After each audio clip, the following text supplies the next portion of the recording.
আজকে 54টা বছর অতিবাহিত হলো, আমরা আইনের যে সুফলটা সময় মতো বিচার আমরা কিন্তু স্বাধীন বাংলাদেশের মাটিতে এখন পর্যন্ত পাচ্ছি না। আমি 26 বছর সরকারি চাকরি করার পর আমাকে অফিস থেকে গোপনে বাই করে দিয়েছেন। আমি 26 বছর সরকারি চাকরি করছি, আমার বেতন ভাতা বন্ধ আছেন। আজকে আমাকে আপনারা ইস্কার মধ্যে কথা বলতে দেখছেন। আমি একজন 4র্থ শ্রেণীর সরকারি কর্মচারী। আমার অফিসের স্যার আমি 26 বছর সরকারি চাকরি করার পর আমাকে অফিস থেকে গোপনে বাই করে দিয়েছেন। ঘটনাটা জট খোলার জন্য মাননীয় প্রশাসনিক টার্মিনাল 1-এ আমি একটা মামলা দায়ের করি, মামলা নাম্বার 371/23।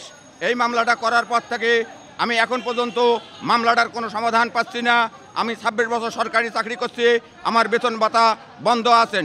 তাই আপনাদের ক্যামেরার মাধ্যমে প্রধান বিচারপতি মহোদয়ের উদ্দেশ্যে বলছি বিনীতভাবে, 71 সালের পর থেকে, দেশ স্বাধীন হওয়ার পর থেকে এখন পর্যন্ত আজকে 54টা বছর অতিবাহিত হলো, আমরা আইনের যে সুফলটা সময় মতো বিচার আমরা কিন্তু স্বাধীন বাংলাদেশের মাটিতে এখন পর্যন্ত পাচ্ছি না।